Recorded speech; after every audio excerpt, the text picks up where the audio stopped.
پاکستان نے IMF کو satisfy کرنے کے لیے جو $2 بلین ارینج کرنا تھا وہ شاید ہو گیا ہے. اس میں سے $600 ملین جو ہے ہم ایک انٹرنیشنل پرائیویٹ بینک سے ہم لینے کو جا رہے ہیں, کمرشل بینک سے.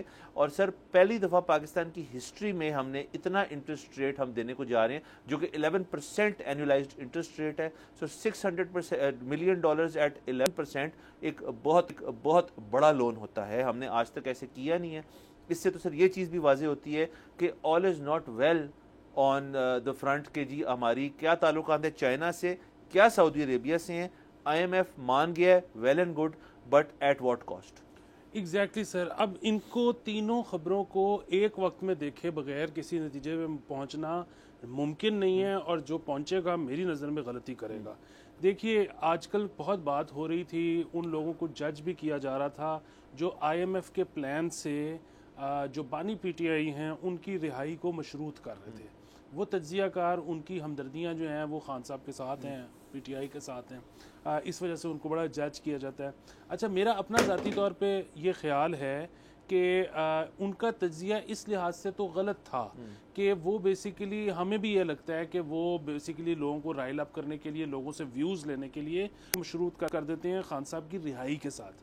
کیونکہ اگین اس وقت جو اکنامک فرنٹ پہ پاکستان کا پرابلم ہے وہ اس کو نہ یہ حکومت ٹھیک کر سکتی ہے نہ خان صاحب ٹھیک کر سکتے ہیں. اس کے لیے تو مطلب اگین ہم دوبارہ اس بحث میں نہیں جائیں گے. کل جو ہم نے کی تھی کہ بڑی ڈیٹیل میں بیٹھ کے بڑے لمبے اقدامات کرنے پڑیں گے. لیکن میں نا ان کے تجزیے کی اس حد تک میں اس سے اتفاق کرتا ہوں کہ جب پیسے باہر سے نہیں آ رہے ہوتے یا جب ایسا تاثر ہوتا ہے کہ آپ پیسے نہیں آئیں گے تو یہاں پر کرتا دھرتا ہیں ان کے ہاتھ پاؤں پھول جاتے ہیں. جب ان کے ہاتھ پاؤں پھول جاتے ہیں تو پھر وہ یہ نہیں دیکھتے کہ ہم آج سے 3 دن پہلے تک کیا پلاننگ کر رہے تھے. ایک نئی پلاننگ ہونی شروع ہو جاتی ہے. جب وہ نئی پلاننگ ہونی شروع ہو جاتی ہے تو اس کے نتیجے میں جو حکومتیں ہیں وہ فارغ ہو سکتی ہیں, اور پرانے لوگ جن سے ایسا تاثر پایا جاتا تھا کہ اب کا تعلق ہو چکا ہے وہ واپس آ سکتے ہیں.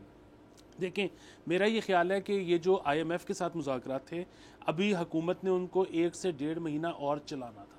وہ اور اس طرح چلانا تھا کہ ہمیں $2 بلین ریکوائرڈ تھے. ان $2 بلین میں سے جو ہے وہ 800 ملین شاید سعودی عرب نے کر دیے تھے, یا وہ پیٹرول کی ڈیفرڈ پیمنٹس پہ ہو گئے تھے, باقی ہم سے ارینج نہیں ہو رہے تھے.